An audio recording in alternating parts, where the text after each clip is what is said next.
Hello, ആ സാഗറെ പറ, എന്താ വിളിച്ചേ? അത് ഈ സൺഡേ എവിടെയെങ്കിലും ചുറ്റാനോ മറ്റോ പോകുന്നുണ്ടോ? ഇല്ല, സൺഡേ ഞാൻ കണ്ണേട്ടന്റെ കൂടെ തന്നെ ഉണ്ടാവും. ഇഷ്ടപ്പെട്ട ഭക്ഷണമൊക്കെ ഉണ്ടാക്കി കൊടുത്ത്. അല്ല, സൺഡേ സാഗർ ഇങ്ങോട്ട് പോര്. അയ്യോ, ഞാനെന്തിനാ അങ്ങോട്ട് വരുന്നേ? അല്ല, വരുവാണെങ്കിൽ ഒന്നിച്ചിരുന്ന് ഭക്ഷണമൊക്കെ കഴിച്ചിട്ട് പോവാം. അയ്യോ, അതൊന്നും വേണ്ട. അവിടെ ഉള്ളവരില് കണ്ണൻ സാർ ഒഴിച്ച് ബാക്കിയുള്ളവരെല്ലാം കുഴപ്പക്കാരാണെന്ന് എനിക്കറിയാം. സാഗർ വന്നു കഴിഞ്ഞാ അവര് വേണ്ടാത്ത കഥകളൊക്കെ പറയും. അതിപ്പോ കേട്ട് കേട്ട് എനിക്കൊരു ശീലായി. എല്ലാം ശരിയാവും ചേച്ചി. ചേച്ചിക്കൊരു കുഞ്ഞ് ജനിക്കുമെന്ന് എന്റെ മനസ്സ് പറയുന്നു. കൊള്ളാലോ. അന്നൊരു ദിവസം ക്ഷേത്രത്തിൽ വെച്ച് ഞാനൊരു അമ്മയുടെ കാര്യം പറഞ്ഞിട്ടില്ലേ? ആ അമ്മ എന്നോട് പറഞ്ഞു എനിക്ക് 1-2 കുഞ്ഞുങ്ങൾ ജനിക്കുമെന്ന്. അത് സത്യം. ചേച്ചിക്ക് കുഞ്ഞുങ്ങളെ ലാളിക്കാനുള്ള അടങ്ങാത്ത ആഗ്രഹമുണ്ട്. ആ ആഗ്രഹത്തിനൊപ്പം ചേച്ചി പ്രാർത്ഥിക്കുന്ന ഭഗവാൻ നിൽക്കും ചേച്ചി. അതിൽ തർക്കമൊന്നും വേണ്ട. ശരി സാഗറെ, ഞാൻ വിളിച്ചോളാം. ശരി ചേച്ചി.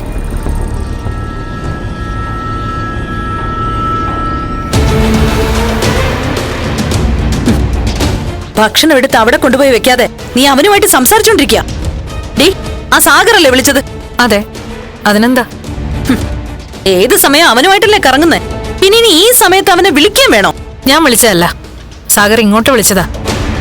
ഓ, അവൻ കമ്പനിയിലെ വെറും ഒരു സ്റ്റാഫല്ലേ? അവൻ വിളിക്കുമ്പോ നീ ഉടനെ ഫോൺ എടുക്കുന്ന എന്തിനാ? ആരുടെ ഫോൺ വന്നാലും ഞാൻ എടുക്കാറുണ്ട്.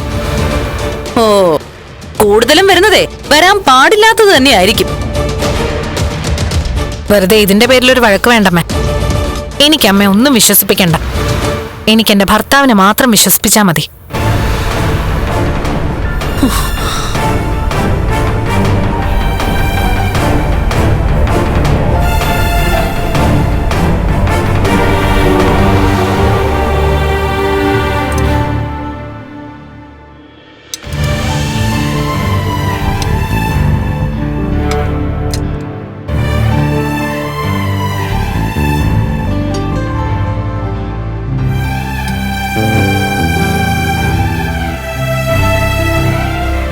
അവരോടെ ഉണ്ണിയും കരണേ നമ്മളൊക്കെ കഴിച്ചിട്ടേ അവര് വരുന്നോളന്ന്. അത് മതി കണ്ണേട്ട. അവളൊരു അമ്മയാവാൻ തയ്യാറെടുക്കുക. അതുകൊണ്ട് അവളുടെ ഇഷ്ടത്തിനനുസരിച്ച് കാര്യങ്ങൾ നടന്നോട്ടെ. ഓ, അവളുടെ ഒരു നല്ല പിള്ള ചമയല്. എന്നാ പിന്നെ അങ്ങനെ ആയിക്കോട്ടെ. അപ്പോഴേ അമ്മേ, എനിക്ക് വേണ്ടിയിട്ട്, അതായത് എന്റെ അരയ്ക്ക് താഴോട്ടുള്ള തളർച്ച മാറ്റാൻ വേണ്ടിയിട്ട് എന്തുമാത്രം ചികിത്സ നടത്തിയിട്ടുണ്ടെന്ന് അമ്മയ്ക്ക് ഓർമ്മയുണ്ടോ? ഓർമ്മയുണ്ടോന്നോ? എടാ, വീട്ടിനകത്ത് വരെ വൈദ്യന്മാര് ചികിത്സയോട് ചികിത്സയല്ലായിരുന്നോ? കേട്ടല്ലോ പറഞ്ഞത്. ഈ വീടിനകത്ത് അന്ന് ആയുർവേദ മരുന്നുകളുടെ ഗന്ധം ഉണ്ടായിരുന്നു. അതുപോലെ എന്നെ എണ്ണത്തോണി കിടത്തിയ ചില നാട്ടുവൈദ്യന്മാര് തടവിക്കൊണ്ടിരുന്നേ. ഇംഗ്ലീഷ് മരുന്നും ആയുർവേദവും ഒക്കെ ആവശ്യത്തിലധികം കൊടുത്തതാ. എന്നിട്ടും പ്രയോജനമൊന്നും ഉണ്ടായില്ല. കേട്ടില്ലേ? അതുകൊണ്ടാണ് ഞാൻ പറഞ്ഞത് തന്റെ തീരുമാനം അങ്ങ് മാറ്റിയേക്കാൻ.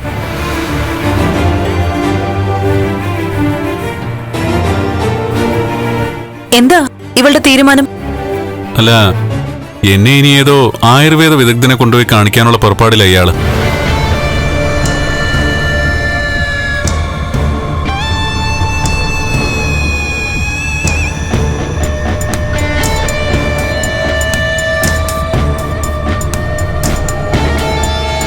എടോ, അതുകൊണ്ട് കാര്യമൊന്നുമില്ല. പിന്നെ ഞാൻ നാളെ തനിക്കൊപ്പം വരുന്നത് എന്തിനു വേണ്ടിയിട്ടാണെന്ന് ഞാൻ പറഞ്ഞല്ലോ. പഴയ കാലമല്ല കണ്ണേട്ട ഇത്. ഇപ്പൊ ഏത് അസുഖത്തിനും മരുന്നുണ്ട്. ക്യാൻസർ വരെ ഇന്ന് നിസ്സാരമായിട്ട് ചികിത്സിച്ച് ഭേദമാക്കുന്നുണ്ട്. എന്നാ എന്റെ കാര്യം അതല്ല. എന്റെ കാര്യത്തിൽ വൈദ്യശാസ്ത്രം തോൽവി സമ്മതിച്ചു കഴിഞ്ഞു. അത് ആയുർവേദം, അലോപ്പതി, ഹോമിയോ എന്നിവയെല്ലാം മുട്ടുമുടക്കിയ കാര്യമാണ്. അല്ല, ഇവൾ ആരുടെ കാര്യമായി പറയുന്നേ? ആ ആള് വലിയ പേര് കേട്ടാണ്. ഇടയ്ക്കിടയ്ക്ക് ചാനലൊക്കെ പ്രത്യക്ഷപ്പെടാറുണ്ട്. സോഷ്യൽ മീഡിയയിൽ അയാൾക്ക് ഒരുപാട് ഫോളോവേഴ്സ് ഒക്കെ ഉണ്ട്. ഒരു തോമസ് വൈദ്യർ. ആ, അദ്ദേഹത്തെ പറ്റി ഞാൻ കേട്ടിട്ടുണ്ട്. ഇടയ്ക്ക് അദ്ദേഹത്തിന്റെ 1-2 പ്രോഗ്രാംസ് ഞാൻ കണ്ടിട്ടുണ്ട്. ദൈവസമാനനാണെന്നാ പലരും കമന്റ് ഇട്ടിരിക്കുന്നത്. ഫ്ലവേഴ്സ് ഒരുക്കുന്ന കാഴ്ച വസന്തം യൂട്യൂബിൽ പ്രേക്ഷകർക്ക് ലൈവായി കാണാം. ഫ്ലവേഴ്സ് കോമഡിയിൽ ജോയിൻ ചെയ്യൂ, ആസ്വദിക്കൂ.